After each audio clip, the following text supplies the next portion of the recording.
What's cracking, everybody? Welcome back to the channel. New video. So, I really, honestly, don't know. As I record this right now, I don't even know if it's a video that I'm gonna put out. I'm just gonna record a video and see how I feel afterwards.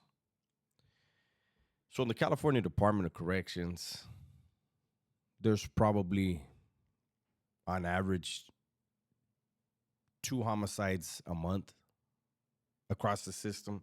I would say on average, at least that, if not once a week, right? Just depends. Depends on what's going on. Sometimes depends on the weather. Those of you that have been busted understand that. When it gets very hot, people's fuses get shorter. But anyways, so with as many homicides or alleged homicides that occur in the CDC every month, every year, whatever, it's a trip how no one has ever said, "Hey, why don't you do a video on this thing that just happened, whatever it was," right? And I will say this: there's been several incidents that occurred, and the men that were identified on YouTube, in the media, and anywhere else as the hitters, the guys that allegedly committed the acts. There's been quite a few of them that I knew personally, did time with, did business with. And so I wasn't surprised to see those faces pop up. But getting back to the people who are actually targeted, again, I've never been asked, "Hey, why don't you do a video on that? Why don't you do the video on this incident or that incident, whatever?" Until today. So apparently yesterday, a man by the name of Ezekiel Romo lost his life violently in Centinela. I don't know what happened. I don't know who was involved. I don't know why it happened. However, I knew Ezekiel very, very well. I have actually talked about Ezekiel in several stories, never having mentioned his name. I remember when I met him,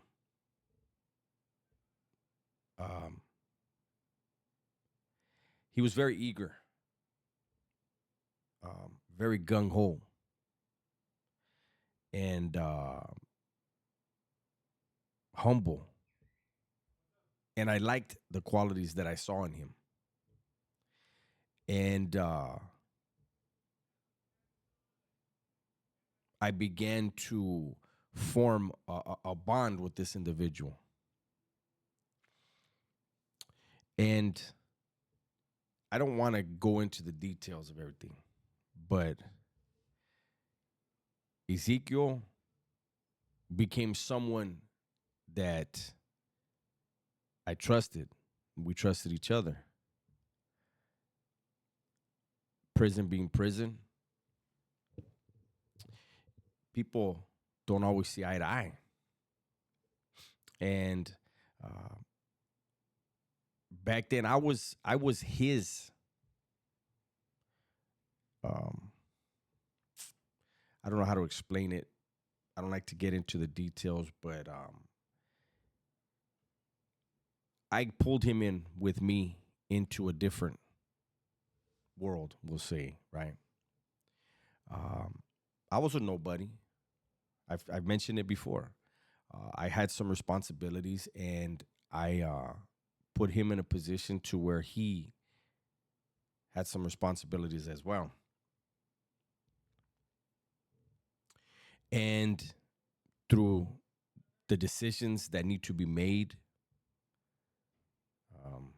the decisions that were laid upon the table that we had to investigate, and the issues that were placed before us that we had to discuss. Um, we At some point we became, maybe we could call, frenemies, where I still respected him, he still respected me, but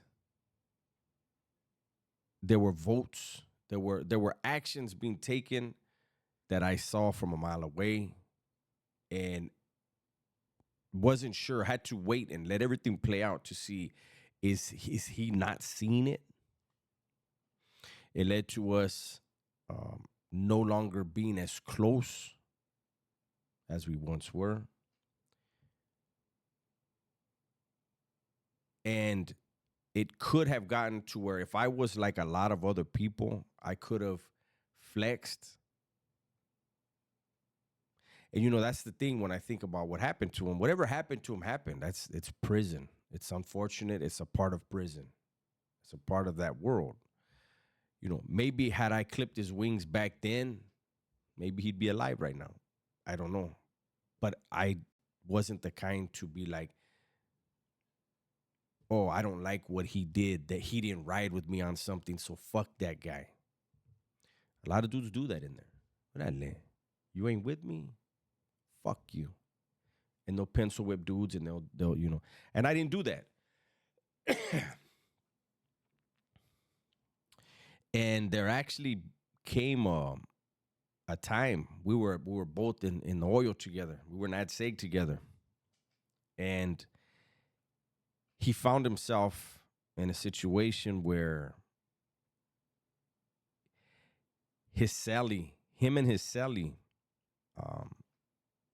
had a physical altercation, which is a no-no. Doesn't go. Hands-off policy. And I was in position to be a part of the investigation on the incident, right? And I saw there was a sort of power struggle in the oil at the time. And it was former leadership from one facility not really trusting the former leadership of the other facility. And Ezekiel had been part of the leadership in the facility we had been on. Myself and my cellie. The three of us together were part of the leadership, and we were all back there fighting different stuff, right? And you had former leadership from the other facility that were back there, and I saw they were building the case. Again, this was another time. They were building the case to end Ezekiel at that point. And I stepped in and I pointed a few things out that were obvious. And basically, they both got a tongue lashing. They, through a kite. Hey, the fuck is wrong with you vatos? You vatos are supposed to be examples back here. Whatever. And that was another time where it was a teaching lesson, I guess. He knew, he heard, everybody always hears through the grapevine. He heard, I had basically stepped in there and said, hey, Holmes, the route you vatos want to take is not the right route. You vatos have the vote to do it. You have the number to do it, the majority, but it's not going to pan out for you in the end. And so, they went the other way. And it was just another way for me to show him that I'm not a snake. Whatever's going to happen is going to happen. And I don't know, again, what led to this incident. I do know that there are a lot of people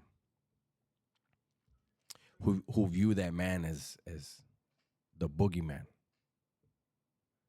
as evil. And you know what the crazy thing is? There are a lot of people that view that man as someone they love, someone worth loving. Isn't that always the cold contradiction when you're dealing with a criminal? There are people that remember the good in that person, see the good in that person because the way he treats them. But that person, and I'm not just speaking of Ezekiel, I'm speaking of people living that gangster life that are really, really living that gangster life. I'm not talking about people that talk about it or heard about it. I'm talking about people who really lived it. When they live that life, they got to do what they got to do. And they knock down whoever and whatever they knock down in the process of their gangsterism. And the loved ones that are in the periphery of those people, they don't get it because they only know the good or see the good in the person that they're losing, right?